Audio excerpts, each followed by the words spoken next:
बिस्मिल्लाहिर्रहमानिर्रहीम अस्सलामुअलैकुम and welcome to the escape physical therapist. उम्मीद करता हूँ आप खैरियत से होंगे। मैं हाजिर हूँ एक नए लेक्चर के साथ। पिछली वीडियो में हमने पढ़ा था इंट्रोडक्शन टू कार्डियोवास्कुलर सिस्टम और आज हम डिस्कस करेंगे about the component of the system like heart and vessels.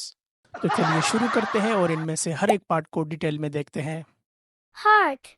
ये 4 चेम्बर्स पर मुश्तमिल एक मस्कुलर आर्गन होता है जो कि different parts of the body की तरफ ब्लड सप्लाई करता है। हार्ट का अपर हाफ रिसीविंग चेम्बर होता है और ये चेम्बर ब्लड को रिसीव करता है और लोअर हाफ पंपिंग चेम्बर होता है। ये चेम्बर ब्लड को वेजल्स के थ्रू पूरी बॉडी की तरफ पंप करता है। ब्लड हार्ट से निकलने के बाद ट्यूब्स की एक नेटवर्क में आ जाती है जिसे ब्लड वेजल्स कहते हैं और इसके 3 टाइप्स होते हैं, आर्टरीज, वेन एंड कैपिलरीज। तो आइए अब इसको एक एक करके पढ़ते हैं। आर्टरीज, ये वो ट्यूब चैनल्स होते हैं जो कि ब्लड को हार्ट से बॉडी के डिफरेंट पार्ट्स की तरफ ले जाता है। ये ट्री के ब्रांचेस की तरह हार्ट से बॉडी की तरफ फैले हुए होते हैं। जो बड़ी आर्टरीज होती है उनमें इलास्टिक टिश्यू होने की वजह से इलास्टिसिटी ज़्यादा होती है और जैसे ये डिवाइड होती जाती है तो इनमें इलास्टिसिटी कम होती जाती है क्योंकि इनमें स्मूथ मसल का अमाउंट इंक्रीज हो जाता है। इसी तरह आगे ब्रांचेस में से डिवाइड एंड रीडिवाइड होकर इनका डायमीटर बहुत कम हो जाता है और इसी कम डायमीटर वाले आर्टरीज को फिर आर्टरियोल कहा जाता है।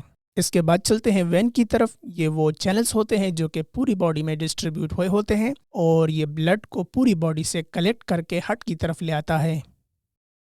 जिस तरह छोटी छोटी नालियाँ और स्ट्रीम मिलके एक रिवर बनाती है तो इसी तरह से छोटी छोटी वेन्यूल्स एक दूसरे से ज्वाइन होकर एक बड़ा वेन बनाती है और डिफरेंट बड़े वेन मिलके बहुत बड़ा वेन बनाते हैं जिसे वेना केवा कहा जाता है। इसके बाद चलते हैं कैपिलरीज की तरफ।